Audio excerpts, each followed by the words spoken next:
श्रीपादराजम शरणम प्रपद्ये. अध्याय 37. छिन्नमस्ता देवीचं वर्णन. बंगारय्या आणि बंगारम्मा यांचा निरोप घेऊन त्यांनी दिलेल्या चर्म पादुका घेऊन आम्ही प्रवासास प्रारंभ केला. आम्ही एका अरण्यातून चाललो होतो. जाता जाता एका वटवृक्षाखाली विश्रांतीसाठी थांबलो. तेवढ्यात काही योगिनी गणांचा घोळका तिथे आला. त्यांनी आम्हाला पाहून म्हटलं, आता सायं संध्येची वेळ आहे, यावेळी आपण या प्रांतात येऊच नाही. इथं आम्ही छिन्नमस्ता देवीची पूजा करणार आहोत. ही फार रहस्यमय देवता आहे. तिथं पुरुषांना प्रवेश नाही. एवढंच नव्हे तर ही दैवभूमी आहे. इथं आलेला कोणीही जिवंत बाहेर पडत नाही. हे ऐकून आमच्या पायाखालची जमीन सरकत असल्याचा भास झाला. त्याच वेळी एका तेजोमयी योगिनी मातेचं तिथं आगमन झालं. तिचे नेत्र अग्नीसारखे लाल होते. तिच्या बरोबर आलेल्या योगिनीने एका टोपलीत छिन्नमस्ता देवीला ठेवून बरोबर आणलं होतं. तेव्हा ती योगिनी माता म्हणाली, यांना नेसायला साडी आणि चोळी द्या. तिच्या म्हणण्याप्रमाणे आम्हाला वस्त्र दिले आणि आमच्या वस्त्रांना तिथं प्रज्वलित केलेल्या अग्निकुंडात घातलं गेलं.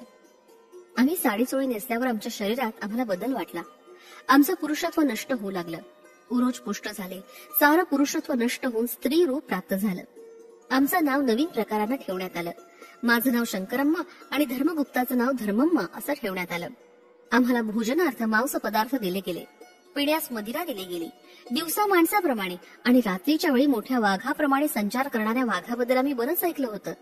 परंतु याप्रमाणे देवता पूजा असते किंवा योगीजन केवळ संकल्पानं पुरुषाला स्त्री रूपात बदलू शकतात असं आम्हाला स्वप्नात सुद्धा वाटलं नव्हतं. आम्हाला भयग्रस्त करून नृत्य करवण्यात आलं. तेवढ्यात योगिनी माता म्हणाली, कबंध मुनी हे परिवर्तनशील जगताचे अधिपती आहेत. परिवर्तन शक्तीलाच छिन्नमस्ता देवी असं म्हणतात. या जगात वृद्धी आणि क्षय सर्वदा चालूच असतो. क्षीणत्व कमी झालेल्या वेळी विकासाचा स्तर आपोआप वाढतो. त्यावेळी भुवनेश्वरी देवीचं प्रागट्य होतं. या उलट क्षीणत्व अधिक होऊन विकासवृद्धी कमी झाल्यास छिन्नमस्ता देवीचं प्राधान्य असतं. या महामातेचं स्वरूप अत्यंत रहस्यमय आहे. एकेवेळी पार्वती देवी आपल्या सखी बरोबर मंदाकिनी नदीवर स्नानासाठी गेली होती. स्नान झाल्यावर दोन्ही सखींना खूप भूक लागली. त्यामुळे त्या कृष्णवर्णा झाल्या. तेव्हा पार्वती देवीनं थोडं थांबण्यास सांगण्यात आलं. थोडा वेळ झाल्यावर सखीनं पुन्हा एकदा जेवणाची मागणी केली. यावेळी सुद्धा तिला थोडं थांबण्यास सांगण्यात आलं. असं अनेक वेळा झालं. तेव्हा मात्र पार्वती देवीनं आपल्या खड्गानं मस्तक तोडून टाकलं. त्यावेळी कंठातून रक्ताच्या 3 धारा वाहू लागल्या. 2 धारा तिनं दोघी सखींना पिण्यास दिल्या आणि एका धारेचं स्वतः प्राशन केलं. मस्तक छेदन केल्यामुळे तिला छिन्नमस्ता म्हणतात. अर्धरात्री केलेली छिन्नमस्ता देवीची उपासना फार चांगलं फळ देते.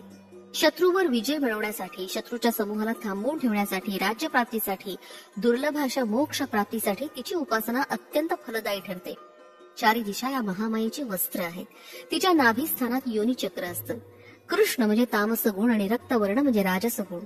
या दोन्ही गुणांनी युक्त अशा सखी तिच्या बरोबर सतत असतात. तिनं आपलं शिर खंडन केलं तरी सुद्धा ती सजीवच राहिली. याचा योग भाषेत अर्थ असा होतो की ती परिपूर्ण अंतर्मुखत्वाचं प्रतीक आहे. अग्निस्थान असलेल्या मणिपूर केंद्रात छिन्नमस्ता देवीचं ध्यान योगीजन करत असतात. ही हिरण्यकश्यपूची उपास्य देवता आहे. आम्हाला हा एक भयभीत करणारा आणि विचित्र असा अनुभव होता. इतक्यात अर्धरात्रीची वेळ झाली. चित्रविचित्र अशा प्राण्यांचे आवाज येऊ लागले. यात प्रामुख्यानं वाघाच्या डडकाळ्यांनी आमचा थरकाप झाला. वाघाच्या आवाजानं तो शांत असलेला आसमंत एकदम दणाणून जात होता. 2 चांगल्या स्त्रियांचा बळी मिळाला असं योगिनी गणांना वाटलं. त्यांच्या सान्निध्यात असलेल्या आम्हा दोघांचा वध करणं अत्यंत श्रेयस्कर आहे असं त्यांना वाटलं. आमच्या डोक्याला त्यांनी कडुलिंबाची पानं बांधली. कपाळावर मोठा कुंकवाचा टिळा लावला. चांगला धारदार चाकून आमचा शिरच्छेद करण्यात आला. रक्ताच्या धारा वाहू लागल्या. त्या पाहून योगिनी गणांना आनंद झाला. मदोन्मत्त होऊन त्या रक्तपान करू लागल्या. आमची शिरं एका बाजूला आणि धड एका बाजूला टाकण्यात आलं.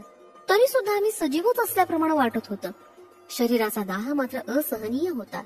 त्या योगिनी गणांच्या क्रूर आणि अत्यंत हीन अशा क्षुद्र विद्येला आम्ही बळी पडलो होतो. तेवढ्यात आम्हाला गाढ झोप लागली. त्या निद्रा अवस्थेत आम्हाला अस्पष्ट अशा आकाशात असलेला प्रकाशाचा एक झोत दिसला. तो प्रकाश आम्हाला जवळ येणाऱ्या काळाप्रमाणे योगिनी गणाच्या वाऱ्यात मिसळून गेल्यासारखा वाटला. आमची शिरं पुन्हा आमच्या धडांना येऊन चिकटली असं वाटलं. आम्ही नेहमीप्रमाणे झोपेतून जागे झालो. आमच्या अंगावर साडी चोळी होती. नंतर आमची स्त्री लक्षणं हळूहळू लोप पावू लागली आणि पुरुष लक्षणं स्पष्ट होऊ लागली. रात्रीच्या अग्नीमध्ये आमची स्त्री वस्त्र दग्ध होऊन आता त्या ठिकाणी नवीन पुरुष वस्त्र आली. स्नानादी करून आम्ही ती नवीन वस्त्र धारण केली. एवढ्यात एक वाटसरू आमच्या मध्ये येऊन मिळाला. तो आम्हाला म्हणाला, मित्रांनो, काल रात्री तुम्ही पाहिली ती एक प्रकारची योग प्रक्रिया आहे. तुमच्या शरीरातील स्त्री तत्व अत्यंत शुद्ध करण्यात आले. प्रत्येक शरीरात स्त्री आणि पुरुष तत्व अशी दोन्ही तत्व असतात. या दोन्ही तत्वांची शुद्धी झाल्याशिवाय योग शक्ती विश्व चैतन्यातून प्रवाहित होत नाही. तुमच्यातील विश्व चैतन्यातून आवश्यक तेवढी शक्ती प्रवाहित होत आहे. आत्म्याला स्त्री पुरुष असा भेद नसतो. तो या दोन्ही तत्वांच्या आधाराच्या अतीत आहे. तुम्ही श्रीपाद श्री वल्लभांच्या दयेनं योगिनी गणांच्या असाधारण योग प्रक्रियेनं अनुपमेय अशी करुणा प्राप्त करून घ्याल. कितीही प्रयत्न केले तरी प्राप्त न होणारी अशी सुषुम्ना मार्गाची तुम्हाला ओळख झाली. त्यापेक्षा महान भाग्य ते कोणतं? एवढं महाभाग्य प्राप्त होण्याचं कारण म्हणजे तुमच्या जवळ असलेल्या श्रीपाद प्रभूंच्या चर्मपादुकाच होय. चर्मदेहातील चैतन्यानं निघून तुम्ही चैतन्य प्रवाहरूप असलेल्या दिव्य तत्वाच्या अनुसंधानात आहात. श्रीपाद प्रभूंच्या दिव्य लीला ते स्वतःच जाणतात.